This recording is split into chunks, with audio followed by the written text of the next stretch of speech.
गुरुर्ब्रह्मा गुरुर्विष्णु गुरुरेव महेश्वरः गुरु साक्षात् परब्रह्म तस्मै श्री गुरवे नमः.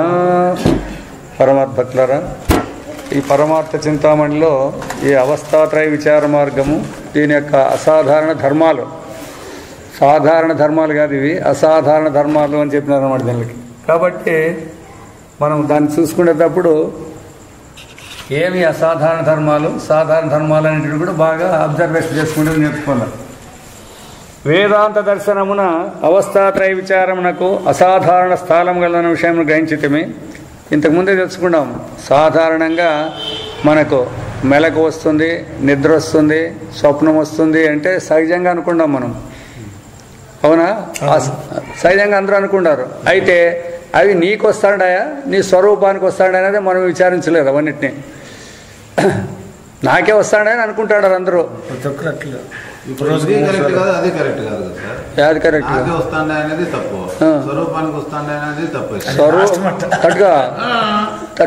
ఉండు, నాకే వస్తాడే నీకు వస్తాడనేది కాదు, ఆ స్వరూపంలో నిలిచినాక తెలుస్తాయి. రెండు కాదని ఇప్పుడు చెప్పకూడదు. స్వరూపంలో నిలబడినప్పుడు తెలుస్తాయి. ఇప్పుడే మాట్లాడకూడదు దాన్ని. ఇప్పుడే మాట్లాడితే నీకు బోధ ఎట్లా అయ్యేది?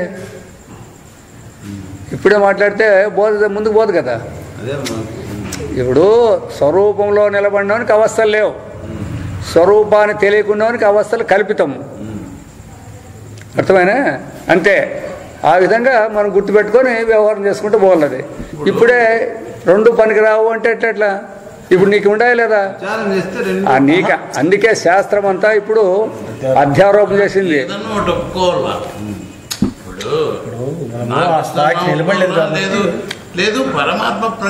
ఉండేదే ఆత్మ అని చెప్పినారు. మళ్ళీ అనాత్మ గురించి ఎందుకు మాట్లాడతారంటే సిక్కిపోతాము. అనాత్మ ఆత్మను తెలియనప్పుడు అనాత్మగా తోస్తుంది. నిజంగా అది సత్యమా అంటే కాదు అనేది తర్వాత తెలిసిపోతుంది అనమాట. అట్లా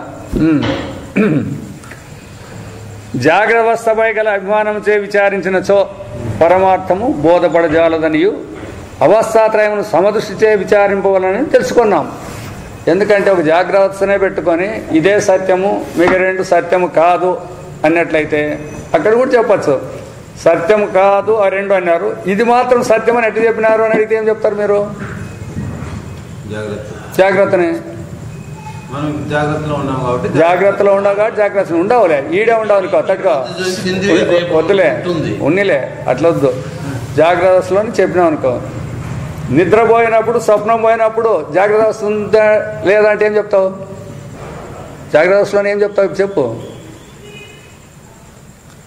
నిద్రకు పోయినప్పుడు స్వప్నంలో ఉన్నప్పుడు మీ జాగ్రత్త ఉంటుందా ఉండదా అంటే ఏం చెప్తావు నువ్వు? ఇప్పుడు ఉంటుందే.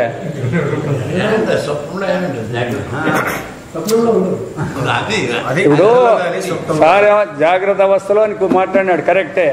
ఇప్పుడు జాగ్రత్తలోనే మాట్లాడుతూ ఉన్నాడు కరెక్ట్. ఇప్పుడు మాట్లాడదాం. జాగ్రత్త అవస్థలోనే ఉండవు. స్వప్నం ఉన్నప్పుడు, నిద్ర ఉన్నప్పుడు ఈ జాగ్రత్త ఉంటుందా లేదా అంటే ఏమంటావు? లేదంటావు. మరి ఎట్లా అంటే మరి ఎక్కువ విచారణ చేసేది ఎక్కువగా ఈ జాగ్రత్త పట్టుకుంటారు. అట్లా కాదు, లేదని అన్నావా లేదా? మరి ఎట్లప్పుడు లేదనే పదం దానికి కూడా అన్వయమైందా లేదా? స్వప్నానికి ఎట్లయితే జాగ్రత్తలో లేదని అన్వయమైందో, నిద్ర కూడా జాగ్రత్తలోనే లేదని అన్వయమైనట్ల ఇది కూడా అన్వయం అవుతుంది నీకే. అందుకోసమే అట్లా పూర్తి విచారం చేసినట్టే బోధపడే సులభమవుతుంది. నీవి ఎట్లా కనుక్కుంటావు నువ్వు దాన్ని అంటే నీకు తెలిసే లేదు. ఇప్పుడు నిద్రపోయినప్పుడు స్వప్నంలో ఉన్నప్పుడు ఈ జాగ్రత్త అవస్థ లేదు అని అంటావు అనుకో, ఎట్లా చెప్పినావు అని అడిగితే ఏం చెప్తావు? మళ్ళీ అట్లా చెప్పే కూడా రాదు నీకు. లేదని చెప్పించినారు. దేంతో కనుక్కుంటావు? అనుభవమై కనుక్కోవాలా. అదొకటి బాగా అట్లా గుర్తుపెట్టుకోవాలన్నమాట. ఎందుకంటే ఎప్పుడు కూడా విచారం, అందుకే దీన్ని చెప్తా ఉండేది. మిగతా దానికి చెప్పేదానికి దీనికి చెప్పేదానికి చాలా డిఫరెన్స్ ఇదే. మిగతా వాళ్ళంతా కూడా అవసరం లేదంటారు. దానిని అవసరం లేదని అనకూడదు. అవసరం లేకపోతే రావాల్సిన పని ఏముండేవి. ఇది కూడా అవసరం లేదు అంటారు. నిద్రపోయినప్పుడు దీని ఆవశ్యకత లేదు కదా, స్వప్నంలో ఉన్నప్పుడు దీని ఆవశ్యకత లేదు కదా, మరి దీని ప్రయోజనం ఏముండదు. అప్పుడు దీంట్లో అనిపిస్తా అంటారా మీరు, ఈ దేహంతో నేను ఉద్యోగం చేస్తా అంటే ఈ డబ్బు అని లేదు కదా, మరి దీని ఆవశ్యకత మాత్రం అక్కడ ఎందుకుంటూ వస్తుంది. అదే ఇప్పుడు అవస్థాత్రయ విచార మార్గంలో జ్ఞప్తి ఉంచుకోగలిగిన ముఖ్య లక్షణమును గ్రహించదాము. ఈ అవస్థలను ఎట్లా విచారించాలా అంటే మనస్సుతో అనేది మొదట తీసేసుకోండి. ఫస్ట్ అనుభవం ద్వారానే అవస్థలను విచారించవలసి వస్తుందే కానీ బుద్ధిచే కానీ మనస్సుతో కానీ ఇంద్రియాలతో కానీ నేననే అహంకారంతో కానీ విచారించక రాదు. అందుకే చాలామందికి ఈ ఫండమెంటలే తెలియదన్నమాట. అయితే అందరికీ నేరుగా తెలుసుకునే అనుభవం ఒకటి ఉంది అనేది ఎక్కడ బయట పెట్టలేదు వేరే చోట్ల. దీంట్లో మాత్రమే నేరుగా ఉండే అనుభవం అందరికీ ఉంది. ఇంద్రియాల అనుభవం ఉంది, మనస్సు యొక్క అనుభవం ఉంది, నేరుగా తెలుసుకునే అనుభవం కూడా ఉంది. అంటే ఇంద్రియాలు అవసరం లేదు, మనస్సు అవసరం లేదు, అహంకారం యొక్క అవసరం లేకోకుండా తెలుసుకునే అనుభవం కూడా మనకే ఉంది. అది మనం చేస్తానే వ్యవహారం కూడా ఇప్పుడు దాంతోనే. ఎప్పుడు అవస్థలలో ఉన్నప్పుడు కానీ అవస్థల గురించి విచారం చేసేటప్పుడు కూడా అదే ఉపయోగపడాల్సిందే ఎప్పుడు. అయితే వ్యవహారంలో మనస్సు ఇంద్రియాల వ్యవహారంతో సరిపోతుంది అంతే. అవి స్వతంత్రంగా పనిచేస్తాయంటే అవి కూడా లేదు. ఆ వాటి యొక్క అనుభవం కూడా దీని అనుభవమే. అవి బాగా గుర్తుపెట్టుకో. ఎందుకంటే చెప్పినాము కదా, జనరల్గా చెప్పినాము, తీపి వస్తువు ఉంది అని అంటే అది ఏదన్నా విశేషణం ఉండలేండి, తీపి అనేది ప్రధానంగా ఉండాలా. అట్లా ఇంద్రియ అనుభవం అన్నప్పుడు ఆ అనుభవమే ఇంద్రియాల అనుభవంలో వచ్చింది. మనస్సు అనుభవం ఆ అనుభవంతోనే ఇది వచ్చింది అనేది గుర్తుపెట్టుకోండి బాగా. వీనిని గ్రహింపని ఎడల మూడవస్థలను విచారించుటకు సిద్ధమైనను, జాగ్రత్త స్వప్నము సుషుప్తని మీరు విచారించక మొదలుపెట్టినాను, సరైన దృష్టిచే విచారింపనందున విషయ పరిశీలనము సక్రమంగా జరగనేరదు. ఈయన 2 ట్రాన్స్లేషన్ చేసినాడు. ఈయన ఏమో ఎక్కడే కానీ పక్క పోకున్నట్లు పండితులు పెట్టినట్టు కొట్టించినాడు దీనిని. కాబట్టి ఎట్లా విచారం చేయాలని చెప్పినాడు ఇక్కడ, సరి అయిన దృష్టిచే విచారింపనందున. ఇక్కడ దృష్టి ఏ దృష్టితో మనం విచారించాలా? శాస్త్ర దృష్టితోనే విచారించాలా, వ్యవహార దృష్టితో విచారించకూడదు. అర్థమైనా? విషయ పరిశీలనము సక్రమంగా జరగనేరదు. అట్లా ఆ విధంగా శాస్త్ర దృష్టితో చేయకోకుండా నీ వ్యవహార దృష్టితో చేసినావంటే విషయం తెలియబడట్లేదు. ఒక న్యాయాధిపతి న్యాయార్థం తన వద్దకు ఏ తెంచిన వాది ప్రతివాదులు పిలుచుకొని వచ్చిన సాక్షులనందరినీ విచారించవచ్చును. ఆయా వ్యక్తులు తెచ్చిన పత్రములను అవలోకించి ఉండవచ్చును. అయితే ఆయా సాక్షుల మరియు పత్రముల యొక్క విషయమందు గల హెచ్చుతగ్గులు స్పష్టమగినట్లు వానిని చక్కగా పొందుపరచి చూడనిచో లేక లెస్సగా పొందుపరిచి ఉన్నను ఆ ఆధారం వల్ల సరైన తీర్మానమును చేయి వ్యాపకయుక్తిని ఉపయోగించిన అతని విచారణ తత్వ నిర్ధారణ దృష్టిచే నిష్ప్రయోజనం కాగలదు కదా. ఎన్ని పాయింట్లు పెట్టేసినట్టే అన్ని పాయింట్లు వచ్చినాయన్నమాట. అది విచారించవచ్చు, విచారించే దాంట్లో కూడా విచారించుకోవచ్చు. విచారించిన తర్వాత కూడా ఆయనకి సమయస్ఫూర్తి ఉండాలన్నమాట. దాన్ని ఉపయోగించి ఎట్ట చేస్తే ఎట్ట పొందుతాయి, ఎట్ట లేకపోతే ఎట్లా అని చెప్పేసి చేసేది ఉండాలి. దానికి మాకు హెడ్ మాస్టర్ చిన్న ఉదాహరణ చెప్పిండే. ఒకడు ట్రాన్స్ఫర్ నోటు దుడ్లు ఇచ్చాక తీసుకొచ్చినాడు, ఇస్తాను సార్ అని చెప్పింది కాల్చేసినాడు అనమాట. నడి మధ్య కాల్చేసినాడు. వీడు కోర్టుకు వచ్చి చెప్పుకుంటున్నాడు, నాది ఇట్లా ట్రాన్స్ఫర్ నోటు కాల్చినాడు అట్లా ఇట్లానే. ఏమాయ నువ్వు కాల్చినావా? లేదు అన్నాడు. లేదు కాల్చలేదన్నాడు వాడు. సరే నువ్వు కూర్చో అన్నాడు. వీడిని కాల్చినాడని దుడ్డు ఇచ్చినాడు చూడండి. ఎవడు కాల్చినాడో పోయి తీసుకురాపోవా అన్నాడు. వీడిని కాల్చిన సాట్ ఉన్నది కదా, పోయి అది తీసుకురాపో అని చెప్పినాడు. సరే వేరే కేసు విచారణ చేసుకుంటున్నాడు. ఇట్లా టక్కని వీడిని అడిగినాడు. వాడు ఇప్పుడు అడిగి పోయింటాడా అని అడిగినాడు. అంతకుని ఎట్లా పోతాడు అన్నట్టు.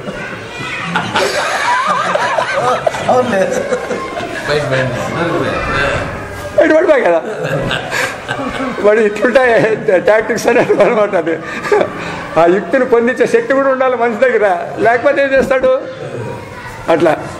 అందుకే మనం కూడా అవస్థలు విచారించవచ్చు. విచారించిన తర్వాత అవి దేంతో విచారించినాము, దాన్ని ఎట్లు పొందుపరచాలా అని అట్లా చేయకోకుండా పోయినట్లయితే మనకు కూడా తెలిసట్లేదు. అందుకే న్యాయాధిపతి సాక్షులు ఇద్దరు విచారిస్తాడు. అయితే దాంట్లో ఎవడో ఒకటి చెప్పిండే దాన్ని పట్టుకొని ఇక్కడ దానికి అన్వయం కుదురుతుందా లేదా అనేది కూడా చూసి చెప్పుకోవాలి. ఇట్లా అన్నీ చేస్తే అప్పుడు తీర్పు వస్తుంది.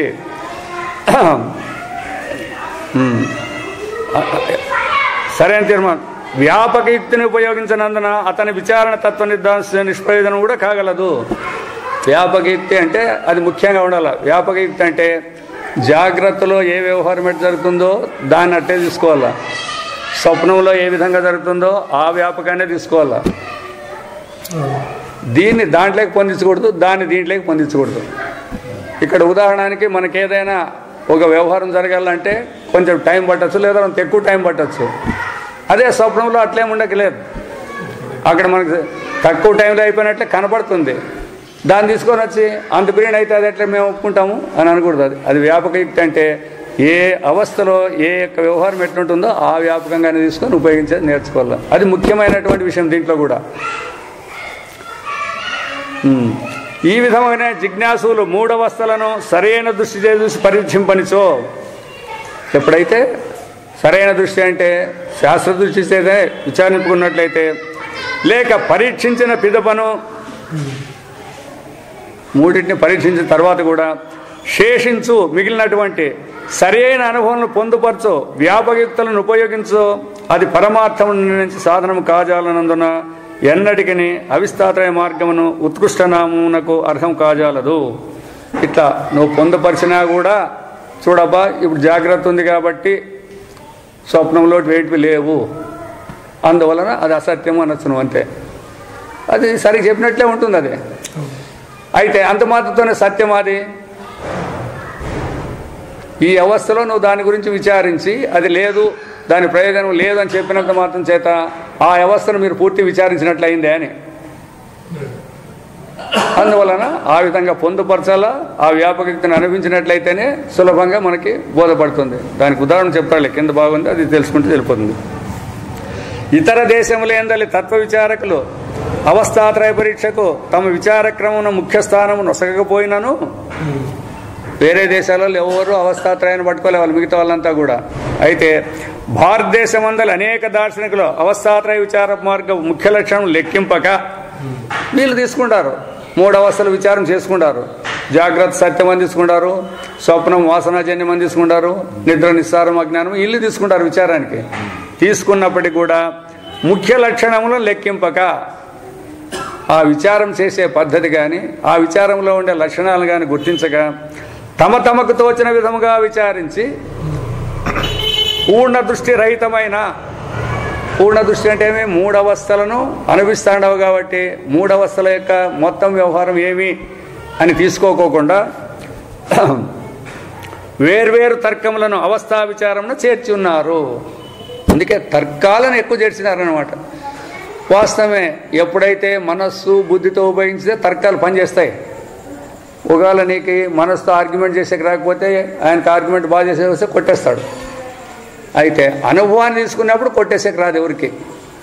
అందువలన ఈ తర్కాలతో పరమాత్మ తెలుసుకోవాలని పోతే, లేదా తర్కాలతో లేదా ప్రమాణాలతో పరమార్థాన్ని తెలుసుకోవాలంటే సాధ్యం కాదు. ఎందుకంటే తర్కాలు ప్రమాణాలు అన్నీ కూడా దాంట్లో అంతర్గతాలు. అందువలన వాటిని ఉపయోగించి పరమార్థాన్ని మేము తెలుసుకుంటామంటే అది మాత్రం సాధ్యమేది కాదు. కనుక వారికి విచారం వలన కలుగు మహత్ప్రయోజనం లభింపదాయను. అందుకే వేదాంత ప్రయోజనం ఎంతమందికి లభ్యమైందప్ప అంటే చాలామందికి దొరకలేదు. వింటాడా, ధాన్యం కాదనేకేం లేదు మనం. ఎందుకంటే ఎంతమందో మహానుభావులు అందరూ దార్శనికులు దండిగుండారు, వాళ్ళు చెప్తానే ఉండారు, వింటానే ఉంటారు అందరికీ. అయితే పరమార్థం ఏమనేదానికి మొదలు రావాలి. అందుకే వేదాంతానికి మొదటి వస్తాడు కదా, వ్యవహారాన్ని గురించి తెలుసుకోవాలనుకుంటారా పరమాత్మని గురించి తెలుసుకోవాలనుకుంటారా అని అడగాలి మొదటి ఎవరినైనా కానీ. పరమార్థాన్ని గురించి తెలుసుకునేకి వచ్చినారా లేదా వ్యవహారాన్ని గురించి తెలుసుకునేకి వచ్చినారా? పరమార్థాన్ని గురించి తెలిసేకొచ్చి వచ్చినప్పుడు పరమార్థాన్ని గురించి చెప్పేది ఎట్లా చెప్తాడారో అట్లా చూసుకుంటూ పోయేదానికి రావాలా. అది ఇచ్చిపెట్టి వ్యవహార దృష్టితో దాన్ని చూసే పోకూడదు. మొదటి తప్పది. ఇప్పుడు పరమార్థాన్ని మనం కనుక్కునేకి వచ్చినాము, పరమార్థాన్ని వ్యవహార దృష్టితో కనుక్కునేకి రాదని శాస్త్రమే చెప్పేసింది. అవాంగ్మానస గోచరము అప్రమేయము అని చెప్పేసింది క్లియర్గా. మరి వ్యవహారాలు తీసుకుంటే పోతే ఎట్లయితుంది అది? ఒకవేళ అనుమానం వస్తే అడగచ్చు, దానే మళ్ళీ తప్పట్టలేదు. ఎందుకు కానీ ఇది ఇట్లా అని అడగకూడదు. ఇంకా అదే ఎందుకు గానం అన్నట్లయితే ఇది వ్యవహారం, అది పరమార్థం. పరమార్థానికి రూపనామాలే లేవు, వ్యవహారానికి పూర్తి రూపనామాలే. వ్యవహారం అంతా రూపనామాలతోనే జరగాల. మీకు పరమార్థానికి రూపనామాలు లేవు. మరి పరమార్థాన్ని తీసుకొచ్చిన వాళ్ళు రూపనామాలను పట్టుకొని కూర్చుంటే ఎట్లా తెలిసేది? దానికి మొదట ఆ సంశయ నివృత్తి పెట్టుకోవాలన్నమాట. ఇంకా వ్యవహారంలో ధర్మ జిజ్ఞాస కోసం వచ్చేవాళ్ళు ఉంటారు. అది ధర్మ జిజ్ఞాస వేరే. మళ్ళీ దాంట్లో ధర్మాలు, అధర్మాలు, పాపాలు, పుణ్యాలు ఇవన్నీ దానికి వచ్చేస్తాయి. పరమార్థంలో ధర్మము లేదు, అధర్మము లేదు. దాంట్లో సత్యము లేదు, అసత్యము లేదు, ఏమీ లేవు దాంట్లో. కాబట్టి ధర్మ జిజ్ఞాసకు బ్రహ్మ జిజ్ఞాస కూడా భేదం ఉంది. అయితే ధర్మ జిజ్ఞాస అవసరం లేదా అంటే ధర్మ జిజ్ఞాస కూడా అవసరమే. బ్రహ్మ జిజ్ఞాసను తెలుసుకుంటే దాన్ని కూడా అంగంగా పెట్టుకోవచ్చు మనం. అయితే అదే సత్యం అని దానికే జీవనం చేస్తే పరమార్థమే బోధపడదు. అట్లా కనుక వాళ్ళకి విచారం వల్ల కలుగు మహత్ ప్రయోజనం లభింపదాయను. కావున అవస్థాత్రయ విచార మార్గం తోవదప్పి కష్టపడకుండుటకై ఈ మార్గం యొక్క ముఖ్య లక్షణం తెలుపుతున్నాము. కాబట్టి ఆ మార్గం సరిగా పోతే తెలుస్తుంది. అవి ఆ మార్గమే చెప్పుకోకుండా పోతే ఇట్లా పోలా అనే ఇష్టానుసారం వాళ్ళు పోతే తత్వం బోధపడట్లేదు. ఓం అసతో మా సద్గమయ తమసో మా జ్యోతిర్గమయ మృత్యోర్మా అమృతంగమయ. ఓం సహనావతు సహనౌ భునక్తు సహ వీర్యం కరవావహై తేజస్వినావధీతమస్తు మా విద్విషావహై. ఓం పూర్ణమదః పూర్ణమిదం పూర్ణాత్ పూర్ణముదచ్యతే పూర్ణస్య పూర్ణమాదాయ పూర్ణమేవావశిష్యతే. ఓం శాంతి శాంతి శాంతి.